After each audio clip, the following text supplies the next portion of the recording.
एक ऐसी एक्ट्रेस जिसने काफी कम उम्र में बॉलीवुड में अपनी पहचान बनाई, हिंदी, तमिल और तेलुगु सिनेमा में काम किया। ये कहानी है बॉलीवुड अभिनेत्री दिव्या भारती की। दिव्या भारती की मौत एक रहस्य बनी हुई है। दिव्या भारती को विश्वात्मा, शोला और शबनम और दीवाना जैसी फिल्मों में काम करने के लिए याद किया जाता है।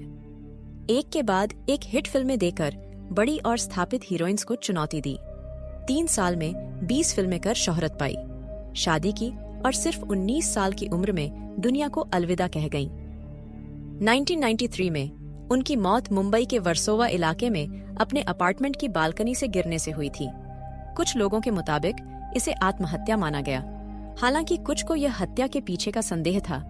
दिव्या भारती की मौत ये हत्या की गुत्थी में उलझ गई थी, मगर जब आप उनकी मौत से पहले तथा बाद में घटी घटनाओं पर नजर डालेंगे और सोचेंगे तो आपको एक अलग ही मामला समझ आएगा।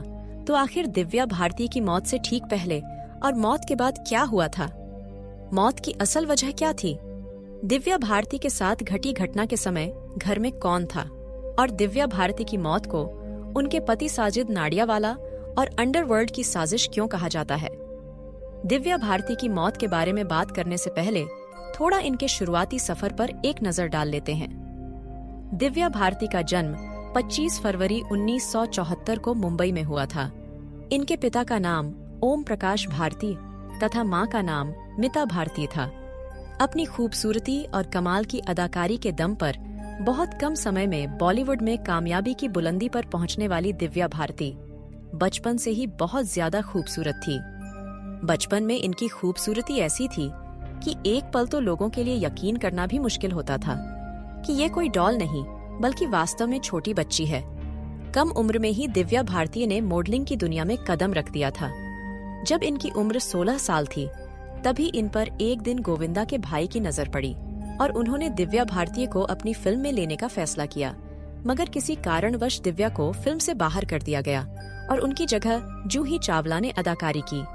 इसके कुछ समय बाद 2 और प्रोड्यूसर सामने आए जिन्होंने दिव्या भारती को अपनी फिल्मों में लेने का मन बनाया, मगर बात यहाँ भी नहीं बनी और फिर इंतजार लंबा होता देख दिव्या भारती ने अपने फिल्मी करियर की शुरुआत की।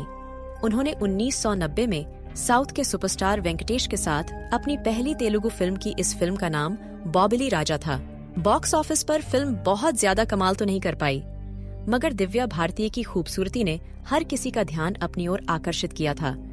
यही वजह थी कि इस फिल्म के फ्लॉप होने के बावजूद इन्हें बैक टू बैक साउथ की कई फिल्म मिली। साउथ की फिल्मों में काम करने के बाद जब इन्हें अच्छी खासी पहचान मिल गई तो बॉलीवुड से भी इन्हें ऑफर आने लगे और फाइनली 1992 में इन्हें इनकी पहली हिंदी फिल्म विश्वात्मा भी मिल गई। ये फिल्म ज्यादा नहीं चली, मगर इस फिल्म के गाने 7 समंदर पार ने दिव्या भारती की दीवानगी को 7 समंदर पार या कहिए कि पूरी दुनिया में फैला दिया। इस फिल्म के बाद दिव्या भारती के आगे फिल्मों की लाइन लग गई और हर बड़े प्रोड्यूसर में दिव्या भारती को अपने साथ जोड़ने की होड़ मच गई। कहा तो यह तक जाता है कि उस दौर की जितनी बड़ी हीरोइनें थीं, सभी से काम छीनने लगे और वह सभी फिल्मों दिव्या भारती को मिलती चली गई। इस कारण दिव्या भारती 90s के दौर की हाईएस्ट पेड बॉलीवुड एक्ट्रेस भी बन गई। एक तरफ उनका फिल्मी करियर उड़ान भर रहा था तो दूसरी तरफ उनकी पर्सनल लाइफ में भी काफी बदलाव आ रहे थे। इनकी पहली सुपरहिट फिल्म 16 और शबनम की शूटिंग के दौरान एक्टर गोविंदा ने इनकी मुलाकात डायरेक्टर प्रोड्यूसर साजिद नाडियावाला से करवाई। साजिद नाडियावाला भी दिव्या भारती की खूबसूरती को देखकर अपना दिल हार गए। यहीं पर दोनों में दोस्ती हुई और देखते ही देखते ये दोस्ती प्यार में बदल गई।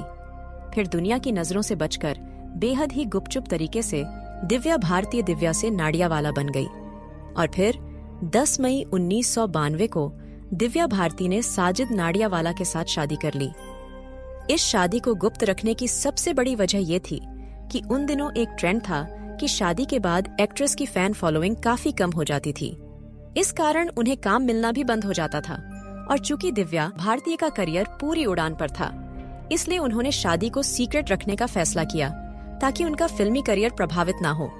शादी के बाद साजिद नाडियाडवाला ने मुंबई के अंधेरी वेस्ट के वर्सोवा में स्थित तुलसी अपार्टमेंट के 5th फ्लोर पर एक फ्लैट किराए पर लिया था। दिव्या भारती यही रहती थी। दिव्या रहती तो मुंबई में थी, मगर काम के सिलसिले में ये अक्सर बाहर और दूसरे राज्यों में आया जाया करती थी। बात 5 अप्रैल 1993 की है। दिव्या भारतीय एक काम के सिलसिले में बाहर जाती हैं।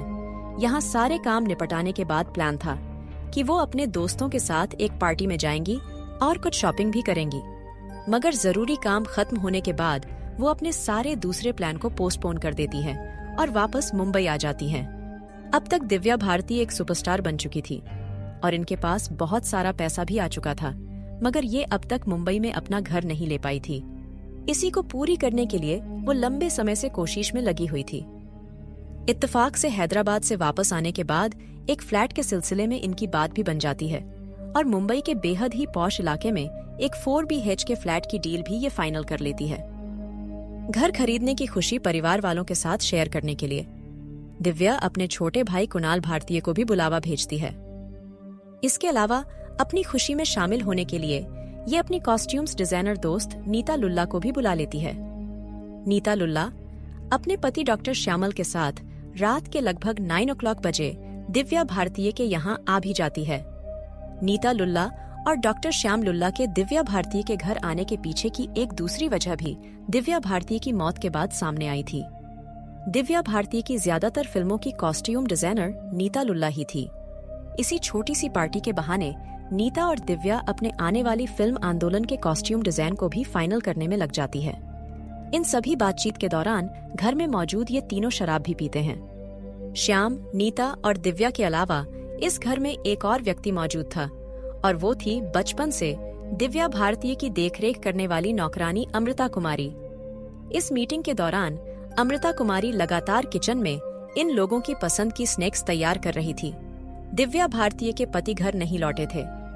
बातचीत और शराब ये सिलसिला 9 बजे शुरू होता है, जो लगभग 11, साढ़े 11 तक चलता ही रहता है। अब तक दिव्या का भाई कुणाल यही था, मगर वो देर रात को जरूरी काम की बात कहकर यहाँ से निकल जाता है। इन्हीं सब के बीच दिव्या भारती हॉल में आती है, जहाँ पर नीता और श्याम बैठे हुए थे। यहीं पर दिव्या अपने ग्लास में फिर से शराब डालती है और टीवी ऑन करने के बाद थोड़ी देर यहीं पर बैठती है। थोड़ी देर बैठने के बाद वो बालकनी की तरफ बढ़ जाती है। बालकनी में एक खिड़की भी बनी हुई थी।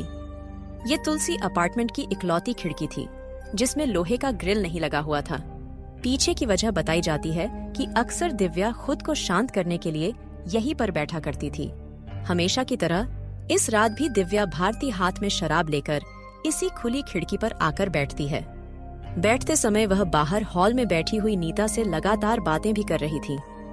अभी दिव्या भारतीय खिड़की पर ठीक ढंग से बैठ भी नहीं पाई थी कि वो अपनी गर्दन दूसरी तरफ घुमाकर बाहर बैठे लोगों से कुछ बातें करने की कोशिश करती हैं। तभी अचानक से उनका बैलेंस बिगड़ता है और वो अचानक से नीचे गिरकर सीधे 5वें तल्ले से जमीन पर पहुंच जाती हैं। ये सब कुछ इतनी तेजी से होता है कि किचन में मौजूद अमृता को भी कुछ सोचने तक का समय नहीं मिल पाता है। दिव्या के गिरते ही अचानक से अमृता चिल्लाती है। अमृता की चीख सुनकर हॉल में बैठे नीता और श्याम दौड़ते हुए नीचे की तरफ जाते हैं। इस चीख पुकार को सुनकर आसपास के फ्लैट में रहने वाले दूसरे लोग भी नीचे की तरफ भागते हैं। नीचे खून से लथपथ दिव्या बिल्कुल बेसुध पड़ी हुई थी। शरीर में किसी तरह की कोई हरकत नहीं हो रही थी, हालांकि सांसें अभी भी चल रही थी। डॉक्टर श्याम लुल्ला दिव्या को बाहर मौजूद दूसरे लोगों की मदद से तुरंत आर्यन कपूर हॉस्पिटल लेकर जाते हैं। ये वही हॉस्पिटल है जहां अक्सर रहस्यमयी मौत मरने वाले बॉलीवुड स्टार्स के शव लाए जाते हैं। इधर डॉक्टर श्याम की पत्नी नीता घर की नौकरानी अमृता के साथ वहां से कुछ ही दूरी पर स्थित दिव्या के माता पिता के घर इस बात की जानकारी देने चली जाती है कि दिव्या खिड़की से गिर गई है। अस्पताल पहुंचते ही दिव्या को डेड ऑन अराइवल यानी अस्पताल पहुंचते ही मृत घोषित कर दिया जाता है। महज 19 साल की उम्र में कमाल की अदाकारा दिव्या भारतीय दुनिया से चली जाती है। तब टेक्नोलॉजी इतनी एडवांस नहीं थी, इसलिए दिव्या की मौत की खबर लोगों तक नहीं पहुंच पाई थी। दिव्या का शव कैजुअल्टी वार्ड की एक ट्रॉली में रखा हुआ था। पास में ही दिव्या के पिता और भाई के अलावा कुछ चुनिंदा लोग भी खड़े हुए थे। दिव्या के पिता का रो रो कर बुरा हाल था। वो बस एक ही रट लगाए जा रहे थे, उन्होंने मेरी बेटी को मार दिया है।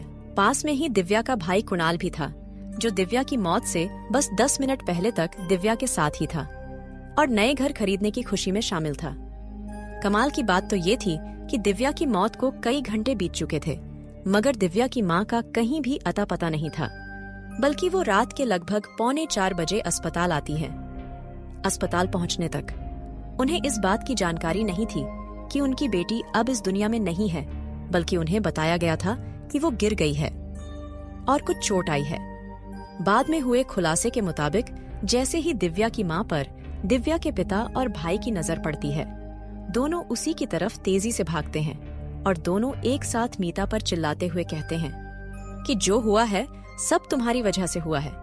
मतलब दोनों दिव्या की मौत का जिम्मेदार दिव्या की मां को ही बता रहे थे। इन दोनों की चिल्लाने के बावजूद दिव्या की मां बिल्कुल खामोश रहती है और कोई जवाब नहीं देती है। इस बात का रहस्य आज तक कोई नहीं समझ पाया कि दिव्या की मौत के लिए दिव्या के पिता और भाई दिव्या की मां को क्यों तब जिम्मेदार ठहरा रहे थे और दिव्या की मां को अस्पताल आने में इतना लंबा समय कैसे लग गया। खैर, थोड़ी देर दिव्या की मां वहीं पर रोकती है और फिर थोड़ी देर बाद वहां से निकल जाती है। अब तक दिव्या के पति साजिद नाडियावाला को भी दिव्या की मौत की खबर हो चुकी थी।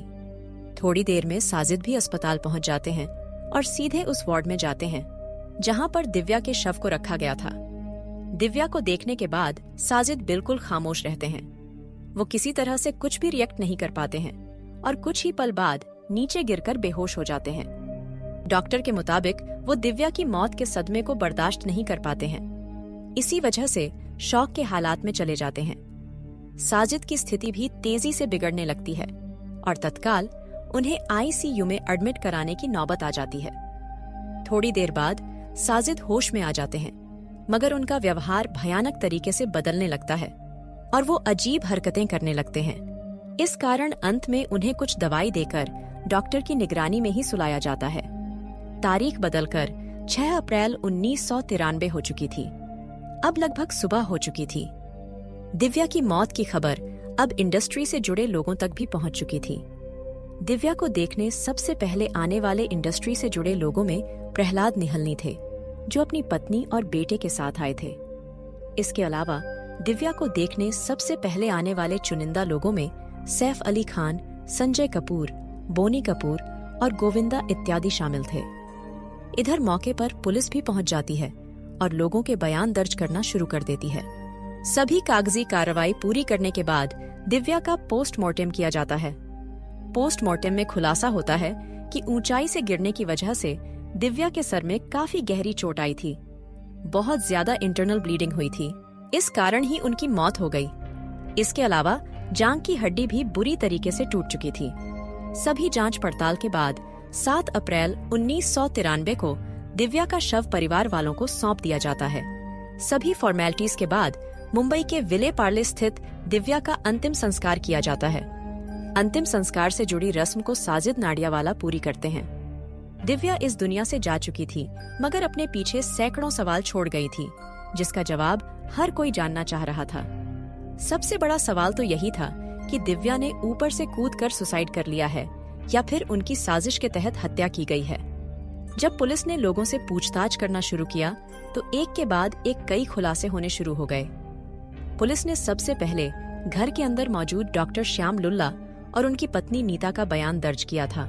दोनों अपने बयान में एक ही बात कहते हैं कि वह पक्के तौर पर नहीं कह सकते कि दिव्या ने जानबूझकर ऊपर से छलांग लगाई या फिर बैलेंस बिगड़ने की वजह से गलती से वो गिर गई। कमाल की बात तो यह थी कि इस घर में इस हादसे के वक्त एक और सदस्य था, घर की नौकरानी अमृता। मगर पुलिस ने पहले अमृता का बयान लेना जरूरी नहीं समझा। इसके पीछे की वजह क्या थी, कोई नहीं जानता। इससे भी ज्यादा चौंकाने वाली बात तो ये थी कि दिव्या भारती की मौत के ठीक 1 महीने बाद अचानक से अमृता की भी मौत हो जाती है। कहा जाता है कि हार्ट अटैक की वजह से अमृता की मौत हो गई। खैर, पुलिस 4 साल तक इस मामले की जांच करती रहती है और फाइनली सभी संभावित अलग से जांच करने के बाद पुलिस दिव्या भारती की मौत को क्लियर कट एक्सीडेंटल डेथ का मामला बताती है। पुलिस किसी भी तरीके की साजिश से इनकार करती है। पुलिस ने भले ही अपनी जांच में इसे एक हादसा बता दिया था, मगर बाद में कुछ अनऑफिशियल सोर्सेज से कई चौंकाने वाले खुलासे हुए। एक दावा किया गया कि जब दिव्या हैदराबाद से वापस आती है तो वहाँ से वो एक दोस्त की पार्टी में जाती है। वहाँ वो बहुत ज्यादा शराब पीती है और फिर नशे में ही घर वापस आती है। यहाँ साजिद से उनकी काफी लड़ाई हो जाती है। लड़ाई के दौरान साजिद घर से निकलने लगता है। इस पर दिव्या कहती है कि अगर तुम 10 मिनट में वापस नहीं आए तो फिर तुम मुझे कभी नहीं देख पाओगे। साजिद काफी देर तक वापस नहीं आते हैं और फिर दिव्या की मौत की खबर आती है। दिव्या की करीबी रही एक और दोस्त ने उन ऑफिशियल तरीके से दावा किया था कि दिव्या की मौत से पहले किसी बात को लेकर दिव्या और साजिद में काफी ज्यादा लड़ाई होती है। उन दिनों दिव्या सीवियर डिप्रेशन से भी जूझ रही थी। इस कारण लड़ाई के दौरान दिव्या काफी एग्रेसिव होने लगती है। बात बढ़ती देख साजिद डॉक्टर श्यामल को तुरंत फोन करके बुलाते हैं। डॉक्टर श्याम अपनी पत्नी नीता के साथ आते हैं। जब दोनों पति पत्नी साजिद के यहाँ पहुँचते हैं तब भी दिव्या और साजिद लड़ रहे थे। दिव्या का भाई कृणाल भी वहीं पर मौजूद था। दोनों के बीच हो रही लड़ाई को देखते हुए श्याम तुरंत साजिद को घर से बाहर जाने के लिए कहता है। डॉक्टर श्याम के कहने पर साजिद वहाँ से निकल जाता है। इसके बाद श्याम, नीता और दिव्या मिलकर शराब पीते हैं, टीवी देखते हैं और इसी सब के दौरान सब कुछ शांत होने के बाद दिव्या बालकनी की तरफ बढ़ जाती है। यहीं पर वो खिड़की पर बैठने की कोशिश करती है और नीचे गिर जाती है, जिससे उनकी मौत हो जाती है। अब चलिए उस पॉइंट पर आते हैं जो दिव्या की मौत को रहस्यमयी बनाता है। जिस खिड़की से दिव्या भारतीय गिरी थी उसके नीचे पार्किंग हुआ करती थी। वहां पर अक्सर कोई ना कोई गाड़ी खड़ी रहती थी, मगर जब दिव्या भारतीय खिड़की से गिरी तो वहां पर कोई गाड़ी नहीं थी। इस कारण दिव्या सीधे नीचे कंक्रीट से बनी जमीन पर गिरी और उनकी मौत हो गई। उस रात वहां पर गाड़ी का ना होना क्या महज इत्तेफाक था? आज तक इसका स्पष्ट जवाब नहीं मिल पाया है। जैसा कि वीडियो में थोड़ी देर पहले हमने आपको बताया कि एक तो दिव्या की माँ दिव्या की मौत के कई घंटों बाद अस्पताल पहुंचती है, और जब वो अस्पताल पहुंची तो दिव्या के भाई और पिता ने दिव्या की मौत के लिए दिव्या की माँ को ही जिम्मेदार बताना शुरू कर दिया था। उन तीनों केस व्यवहार के पीछे का रहस्य क्या था, आज तक उजागर नहीं हो पाया है। दिव्या की मौत के समय उस घर में मौजूद नौकरानी अमृता का बयान लेने में समय क्यों लगाया गया, इसका भी स्पष्ट जवाब आज तक नहीं मिल पाया। अमृता की 1 महीने बाद हार्ट अटैक से मौत क्या वास्तव में हार्ट अटैक से ही थी? अमृता की मौत ने भी दिव्या की मौत को रहस्यमयी बना दिया। कहा जाता है कि अमृता ने दावा किया था कि उस बिल्डिंग के सभी अपार्टमेंट की खिड़कियों में ऑटो स्टॉपर लगा हुआ था। यहाँ तक कि जिस खिड़की पर दिव्या बैठी हुई थी उस पर भी एक ऑटो स्टॉपर हुआ करता था, मगर बाद में आगे की जांच में खुलासा हुआ कि वहाँ से ऑटो स्टॉपर गायब था। इस खुलासे ने भी दिव्या की मौत को थोड़ा रहस्यमयी बनाया। क्या किसी ने साजिश के तहत ऑटो स्टॉपर वहाँ से गायब कर दिया था? एक दावा किया जाता है कि दिव्या की मौत के पीछे अंडरवर्ल्ड की साजिश हो सकती है। इस दावे के पीछे बहुत ज्यादा एक्सप्लेनेशन तो नहीं लिया गया, मगर कहा जाता है कि उन दिनों अंडरवर्ल्ड के बड़े खिलाड़ियों तथा साजिद नाडियावाला में काफी करीबी रिश्ते थे। अंडरवर्ल्ड का काफी पैसा बॉलीवुड में भी लगा हुआ था और वह बड़े बड़े एक्टर और एक्ट्रेस के काम में सीधा दखल देते थे। कुछ दावों के मुताबिक वर्ल्ड से जुड़े लोगों ने दिव्या भारतीय पर भी दबाव बनाना शुरू कर दिया था। दिव्या भारती उन लोगों की मर्जी के मुताबिक कुछ भी करने से मना करने लगी। बस इसी वजह से दिव्या भारती को साजिश के तहत खत्म कर दिया गया। साजिश नाडियावाला पर एक समय दाऊद इब्राहिम समेत अंडरवर्ल्ड के दूसरे डॉन से जुड़े होने का आरोप लगा था। यहाँ तक कि टी सीरीज के फाउंडर गुलशन कुमार के मर्डर के बाद बाल ठाकरे तक ने दावा किया था कि 3 लोग बॉलीवुड से हैं, जिनका सीधा संबंध दाऊद इब्राहिम के गैंग से है और उसी ने गुलशन कुमार को मरवाने में अहम भूमिका निभाई है। कथित तौर पर उन 3 लोगों में साजिद नाडियाडवाला का नाम आया था। दावों के मुताबिक साजिद से इस सिलसिले में कई बार पुलिस ने पूछताछ भी की थी, हालांकि ये आरोप कभी साबित नहीं हो सके। कुल मिलाकर कई दावों और अफवाहों के बीच दिव्या भारतीय की भी मौत या फिर मर्डर की थ्योरी में उलझ कर रह गई। दोस्तों, वैसे तो पुलिस रिकॉर्ड के मुताबिक दिव्या की मौत क्लियर कट एक्सीडेंटल डेथ का मामला है। आपको क्या लगता है? कमेंट बॉक्स में जरूर बताएं।